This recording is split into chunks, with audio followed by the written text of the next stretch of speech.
gentlemen, welcome to Field of 68's last call. What's your go-to Applebee's order?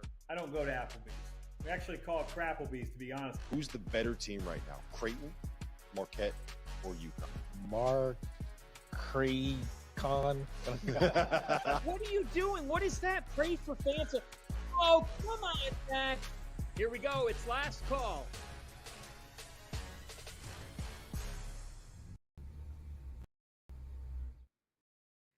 Oh, welcome to Last Call on Stadium. Hi, everybody. Good morning. I'm John Fanta. Terrence Oglesby is here. Tyler Hansborough is here as well. We're taking your questions over the next half hour. Gentlemen, we got a fun slate of games tomorrow. We were talking earlier about Purdue, Illinois, 83-78. We may get back to that if we get asked about it. I do want to go over tomorrow's schedule, so later today. Gets going at noon. Number 7 Marquette is at Seton Hall. Seton Hall coming off wins over Providence and UConn recently. Marquette's been off for a week. Marquette has not lost to Seton Hall under Shaka Smart. Also at noon, number 8 North Carolina. Number 16, Clemson. This game is at Clemson. I've got a Clemson alum. I've got a right now. Tyler Hansborough. Who's going to win UNC at Clemson? This is going to be a tough one. And usually I don't like playing teams like Clemson after the loss. I think it makes them reevaluate things. They just took a beat down in Miami. And I do think we're going to get the best of Clemson.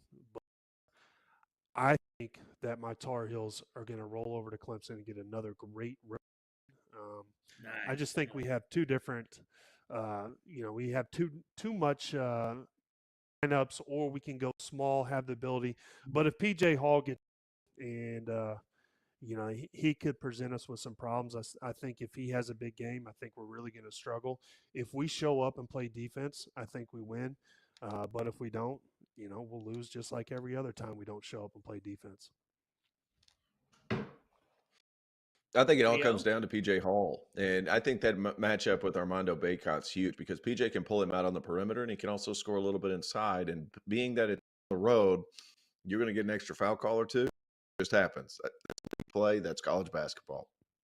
That matchup is going to be really intriguing. I think more so, too, it's going to come down to a game of pace. North Carolina is playing fast, and it's a lot of fun to watch. But sometimes it's easier to slow down a game as opposed to speeding it up. And with Clemson having veteran guards with Chase Hunter, Joe Girard, I think they can slow down the pace and eliminate that advance, especially if they're away. There's no home run trots after scoring. We know Clemson's been able to score this year. You can't home run trot back on defense because that Carolina break's coming at you. I'm happy it's back. I just hope it's not all that great going back down to Clemson. I think Clemson wins this game at home, and I know they play again later, but Clemson's good and Carolina's good. I think the fact that they're at home is going to be huge, and I really like the 3-4 matchups as well. I think Chauncey Wiggins is pretty good. I think Harrison Ingram is very good. And those are going to be two there's matchups all up and down that roster. What's up? I'm sorry. I'm just reading some of the chat questions that we're going to get to in the next 20 minutes, and this is really going to go off the rails quickly. I'm sorry. but I think the home team wins this game. I got Clemson winning this game. PJ Hall, to me, is as tough of a player in the ACC as anybody.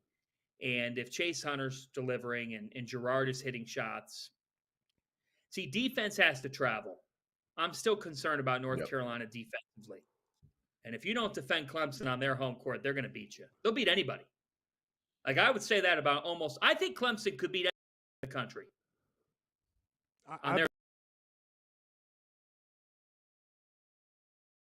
I think PJ Hall is one of the most underrated big men in the country. I was watching him versus me. Some of the moves he was, making inside. I don't know if you saw this, T.O. The one spin, one-handed dunk he had. I'm not sure if Omier was him, but that was an unbelievable move. I mean, he's got old school moves, but also he has that modern style where he can stretch you. He's fun to watch. He's a jump shooting Jeff Foster. Yeah. That's a good one. We got chat questions here. We ready, boys? Ready. Okay. Here we go. thoughts on the Dan Hurley, Rick Pitino spat. So here's what's going on for those who do not know. Dan Hurley and Rick Pitino, St. John's and UConn met on December the 23rd. Hurley got on the crew because he believed that Pitino was out of the coach's box. And Hurley was his energetic self. He's very animated. He's very emotional. He gets going with the officials. Part of his energy, he's not going to change. He didn't like that Hurley's demeanor was what it was. And so he basically has gone on a revenge tour here and says he's only playing Hurley at Carnesecca Arena next year. They're only playing at the Garden on February 3rd because it was scheduled, but that he's going to make UConn come to Carnesecca Arena. Now, for the record, the Big East can control this. It's a high-profile game when UConn meets St. John's. I highly doubt they're going to play on St. John's campus. If anyone has the power to change it, it's Rick Pitino, but I think it'll still be at the Garden. The point is, Hurley gets asked them, what do you think about playing at Carnesecca? And he says, everybody's trying to get to the level that we're at. Meanwhile, Rick Pitino's won 3 national championships and gone to 7 Final Fours. So this rivalry is real. What are my thoughts on it? This is 1980s level, Big East, old school stuff. Both these coaches don't like each other. They hate each other right now. They despise each other. They want to beat each other's guts. I love it. T.O., we need more of it in sports. We've gotten too soft.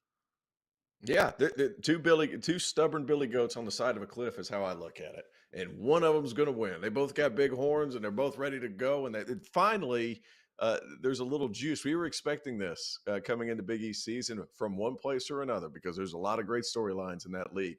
But I think and we talked about this the other day on the DTF podcast, that this was the ego meeting the ego. And there's 2 big egos. And I mean that in a complimentary fashion. That's 2 coaches that have done great things in the world of college hoops. It's just a matter of Pitino still got it. He takes exception because he feels like, and he is a legend. And Hurley feels like he doesn't get the respect he deserves because he just won a national championship. And he's probably right in terms of Pitino's mind. But I think it's so much fun to watch. It's 2 egos meeting right at the pinnacle. And the more they play, the more fun it's going to be. And I just enjoy every aspect of it. Tyler? I love it too. I mean, not everyone needs to be friends, and I think that's kind of overrated, especially when you're rivals. And I love the fact that Hurley and Pitino are having this because I'm going to tune in just like many other people are. And it creates a type of hype. And also, this game needs to be played at St. John's. And the reason I say that is because they're going to fill that thing out, and also it's going to create that much more hype. Have every game, every home game at MSG, but then have this game at St. John's. And Pitino's going to put his foot down. He's a godfather. Okay, Dan Hurley, he's new. I love his style. But Pitino's been doing this for a long time, and he knows who to call and what to get done. And this game's going to happen at St. John's 100%. February 3rd, baby. Okay. February 3rd. I can't wait. If you, on one Saturday, you'll have that turn up to Providence. Next Saturday, it's Hurley Pitino. I mean, that's storyline worthy. That's buzzworthy, regardless of who's winning, who's losing. T.O., Donovan Clingan might come back for another year given his injury. Nathan asks this. Oh, man, you know what? It's interesting to think that he grew up in Bristol, Connecticut, right down the road, correct? Like he's a UConn kid through and through. Will he come back? I would venture to say it would push him the other direction because big guys and feet, that's scary. And you need to make sure that you have that opportunity. I would venture to say it pushes him out as opposed to hold him in. Tyler, you think he'll come back? I think he needs to come back. And if he can't handle the short season of a college season, I think he's really going to struggle staying healthy in the NBA season. My advice to him would be work on his body, work on his conditioning, and try to get to the point where you can avoid some of these injuries. And I know it's tough for big men and these feet. They're kind of funky. But I would steer him to come back to college because I think he has that much more growth to be had at UConn. And also I think Hurley's a great coach and will help him with his development. That's segment 1 of Last Call. Coming up, more of your questions. It's going to be fun. We've got a question on flipping cars, another on Mexican food. Go ahead.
welcome you back to Stadium's Last Call, a collaboration with the Field of 68 Media Network. We're great.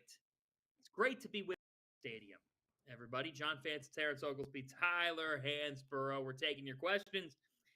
Alex asks, best point guard nobody is talking about. I'm going to jump in here, guys. And I'm going to say Donovan Dent at Mexico. Ooh, good.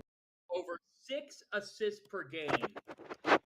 This New Mexico team, with the pieces that they have around him, you're talking about Jamal Mashburn, you're talking about Jalen House, you're talking about Nelly Jr. Joseph, JT Toppins having a stud freshman season, one of the most underrated freshmen in the country.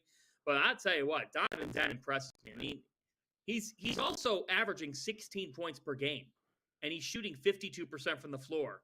So I love Donovan Dent. I'm a big Donovan Dent fan, and I'm going to shout him out over with the New Mexico Lobos. Terrence, any underrated point guard out there?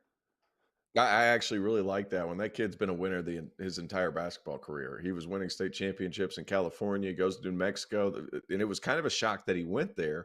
And I was curious how it was going to work out with Jalen House and help me out, Jamal Mashburn Jr. And he has started to become a very viable option for that New Mexico team. Patino's got some really good guards down there, and Donovan Dent. Yeah. The nation's assist leader is Elijah of Minnesota. And I do want to shout him out, and I want to shout out Minnesota because they entered this year, they were dead last in the preseason poll of the Big Ten. And Ben Johnson's doing a nice job there. They beat Michigan last night. They're 11-3 on the season. Everybody's beating Michigan. Everybody's beating Michigan. But Minnesota hasn't done much in the past couple of years. They're 11-3 and have won 6 in a row. Ben Johnson needs to win this year, and they've won 11 of 14. I'll shout out Hawkins. All right. Now I think yeah. Also, sorry, I would also say Isaiah Stevens is one of these point guards for Colorado State who's been playing unbelievable. I know Dawser said he's the best point guard in the country last time I was on the show, so I just want to show him a little love too. I love that. Here we go. Dave asks, is James Madison a legit 2024 version of FAU? Tio? Hey, I mean they've won big games, continue to win. I think that's the big thing. My man Matt Buckland, the head assistant there. Look, it's a physical team. They switch, they've got scoring, they defend. Guys, they're winning a lot of games. It's hard to really argue what they're doing. Yeah, Terrence Edwards Jr. and TJ Bickerstaff are combining to average 33 points per game. They got 4 guys in double figures. As you said, they haven't lost. I'm concerned about them defensively. I don't know, Tyler, if you have any thoughts on James Madison. They're winning games. I do think the Bickerstaff kid presents a lot of mismatch problems, but they are a more veteran team, which in today's game, especially with the COVID extra year, I actually do like teams that have a lot of experience and a lot of older players. I actually place a lot more value in that and young freshmen, high recruits. So they have potential. They're winning too. And now the ridiculousness begins. Brady asks, is Shaka Smart the front runner for Defensive Player of the Year? Hey, man, how about his lateral quickness on the sideline? Are you kidding me? There's a couple clips. Shaka could get out there and pressure a point guard, man.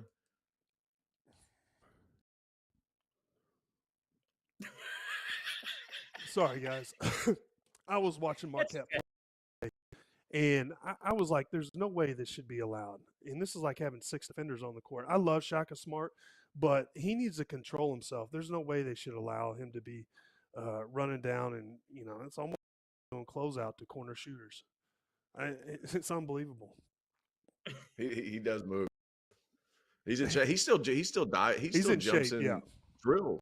He's still in drills in practice. That's the crazy thing about Shaka. Dude's in great shape. He can still get out there and play.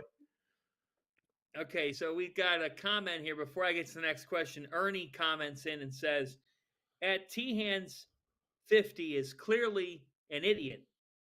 Dump the hot take BS and stick to actual journalism. I'm not a journalist. I can be a realist. Listen, who is this, an Illinois fan? or Big Blue Nation? Listen, I will say this. You gotta win games to earn championships. You just don't keep them close and think you're going to get all the credit you deserve. You guys never even led at any point in the game tonight. And not only did you have Purdue where you wanted them with Zach Edey on the bench, they actually went on a run when the best player in the country was on the bench. And, I don't know. I mean, you guys beat as bad as you wanted to, and then I don't know. I mean, maybe Coleman Hawkins is a better player than I give him credit. Now, hey, don't you waver, T. Stick by it, baby. Don't you waver. If that's what you feel, that's what you feel. I don't want to hear it. Look, bottom line is the bottom line, and that's where Tyler. And if that's your argument, you got to win games. That's all. We're not here. You got to win games.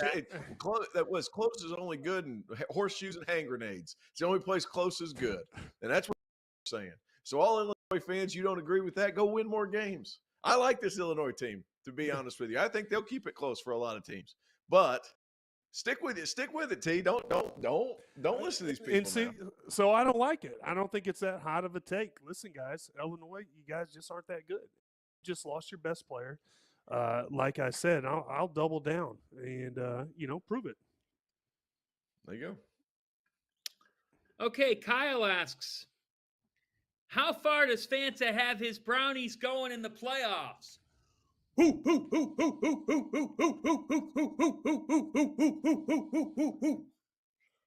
Cleveland Browns are 11-5. They are going to be the 5 seed in the AFC playoffs. And they're going to face an AFC South team here. They're going to have to go on the road, probably to Jacksonville, as long as Jacksonville doesn't pee the bed against the Titans. Gus, I like my Browns to beat Jacksonville. Trevor Lawrence isn't himself. The Browns already beat Jacksonville in the regular season. It's not like that's a hard place to play. I think they move on and they meet Joe Flacco's former team in the divisional, the Ravens. Guys, I'm not afraid of anybody. Guess who's one of the teams that went into Baltimore and beat this year? You know who, Tyler?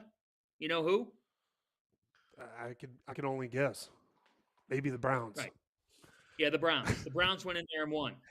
So they're going to win that game, and then they're going to play in the AFC title game. And I think they're going to meet the Buffalo Bills. And at that point, I'll take my chances. So I'm booking a one-way ticket to Las Vegas. I don't know if I'll make it out of there alive, but I have Super Bowl plans, and I don't give a damn. That's the only way I'm thinking, right? If you ain't, you guys just said it. If you ain't first, you're last. The city of Cleveland ablaze if the Browns win the Super Bowl. Oh my God! Why not? Let's do it. Why not us? Coming up, flipping cars, Mexican food, digestion, bathroom issues, and more. This is last.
last call. And for the final segment, we will probably talk nothing about college basketball. I'm John Fanta, Terrence Oglesby, and Tyler Hansborough are here. We hope you enjoy a great Saturday of action. We'll get going at 11 p.m. Eastern.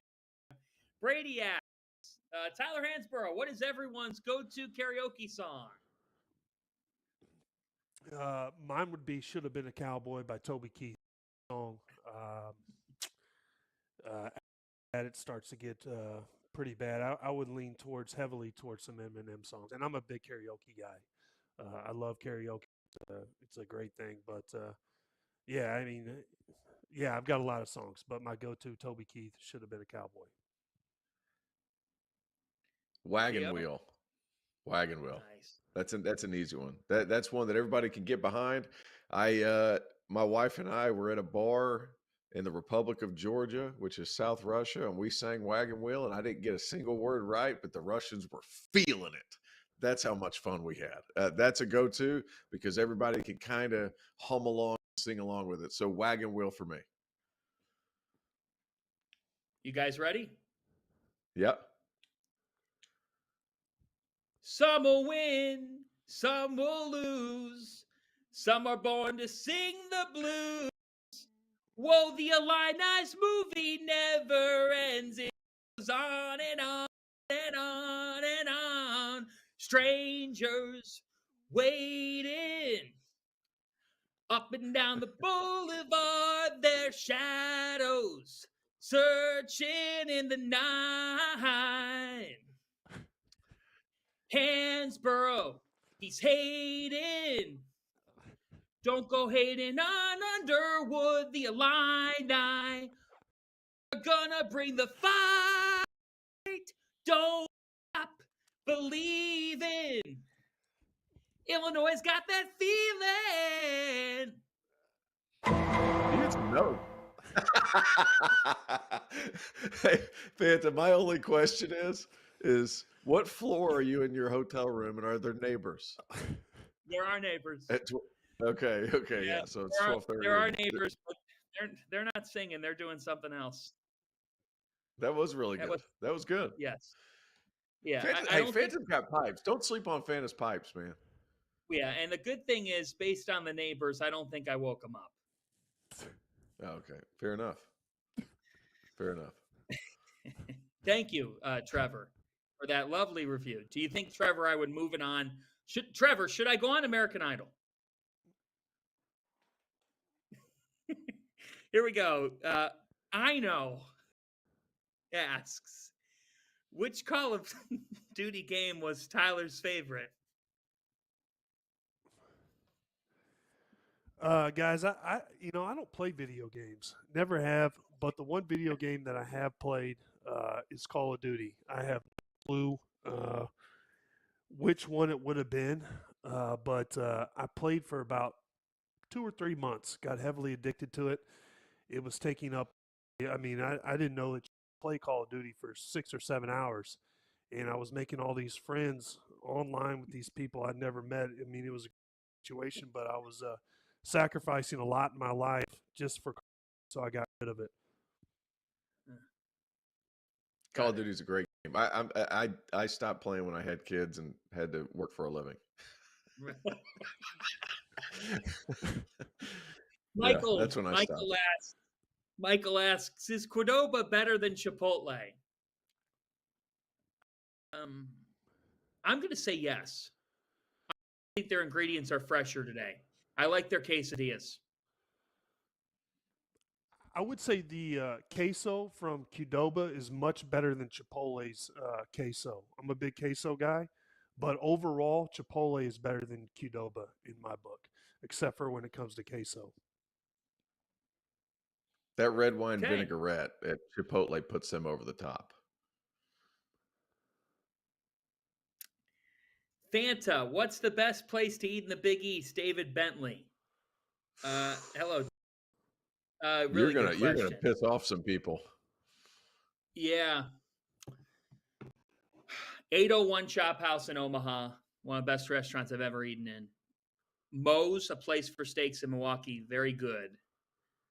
Casarino's in Providence is really damn good. It gets veal parmesan is the veal. Casarinos in Providence, Federal Hill is unbelievable. It's unreal. Unreal. Right, Tio? It really, Yeah, unbelievable. I'm going to go there. Okay, last question. Tyler, Trev asks, how many Jeff Goodmans would it take to flip a car?